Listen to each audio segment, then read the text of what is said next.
नमस्कार, मेरा नाम भावना डहरिया है और मैं एक पर्वतारोही हूँ और मैं मध्य प्रदेश के एक सुंदर से गांव तामिया, ज़िला छिंदवाड़ा से बिलोंग करती हूँ।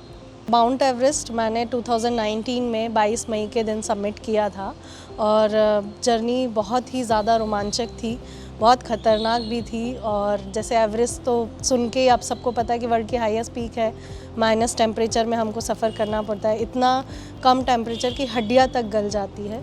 और उससे ज़्यादा इम्पॉर्टेंट चीज़ कि हमको नहीं पता कि किस समय वेदर के कारण हमको क्या प्रॉब्लम आ सकती है। और उसके अलावा जब हम एल्टीट्यूड में जाते हैं तो एल्टीट्यूड में जाके आपको क्या क्या बीमारियों का भी सामना करना पड़ता है। ये वेदर का तो करना ही पड़ता है, या जो उसको हम माउंटेन हज़ार्ड बोलते हैं कि अपनी मर्ज़ी से जैसे अवलांच आ जाना, क्रेवासेस और ज़्यादा ब्रॉड हो जाना, तो ये तो नेचुरल चीज़ें होती है।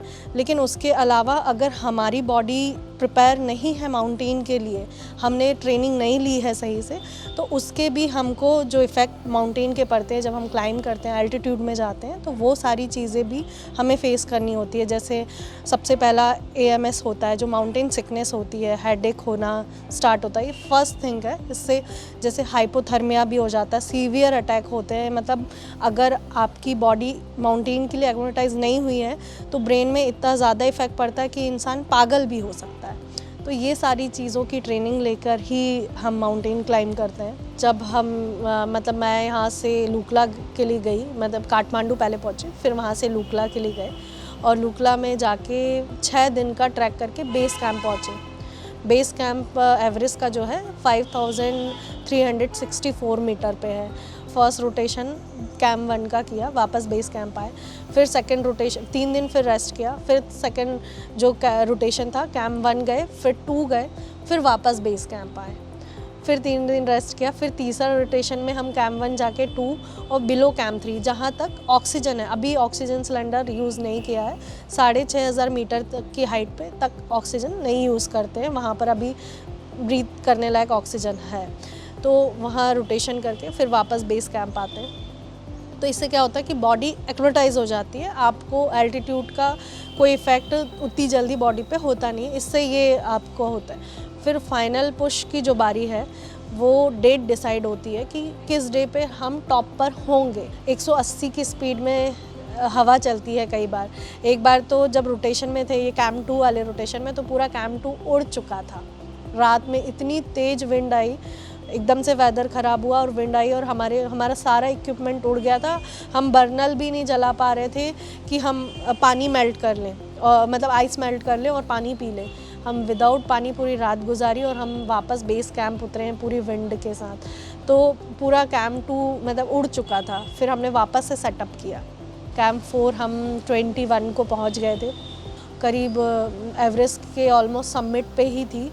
और मेरे पीछे नज़र गई तो 20 लोगों के पीछे मेरा शेरपा मुझे दिखाई दिया और आई फील, मतलब मुझे ऐसा लगा जैसे पता नहीं मुझे क्या मिल गया हो। लेकिन मैं अकेले जब उस टाइम पे क्लाइंब कर रही थी तो मैं काफ़ी नर्वस थी कि मैं अकेली हूँ, लेकिन ऐसा नहीं होता। आपको आपका संघर्ष अकेले ही तय करना होता है, कोई आपका साथ नहीं देता है। और मैं टॉप पर पहुँची। टॉप पर पहुँचकर मैंने सबसे पहले मैं बजरंगबली को बहुत मानती हूँ और मैंने उनको थैंक यू बोला वहाँ से, और हमारे मध्य प्रदेश की गवर्नमेंट को थैंक यू बोला और अपने पेरेंट्स को। और टॉप पर पहुँच के 10 मिनट का टाइम होता है, ऐसा जो हमारी फीलिंग्स है हम उसको वहाँ पर एक्सप्रेस भी नहीं कर सकते, क्योंकि माउंटेन्स के रूल है कि आप वहाँ चिल्ला नहीं सकते, नहीं तो एवलांच आ जाएगा। तो ये सारी चीज़ें 10 मिनट का टाइम वहाँ गुजारा, फिर वापस नीचे डाउन, क्योंकि टॉप पर पहुँचने के बाद जितना सफ़र किया है उतना अभी वापस भी आना था। तो वापस हमने 10 मिनट के बाद उतरना चालू किया। और मैं अपने आप को बहुत लकी समझती हूँ कि बहुत सारे ऐसे माउंटेनियर्स हैं जो इस जर्नी के लिए निकले थे लेकिन वो वापस नहीं आ पाए, और मैं उसमें से एक ऐसी हूँ कि मैं ऊपर गई भी और वापस सेफली वापस आई हूँ। तो बिल्कुल, मतलब ये अपने आप को मैं बहुत ही प्राउड फील करती हूँ कि नहीं, मैंने बहुत अच्छे से ये सारा किया।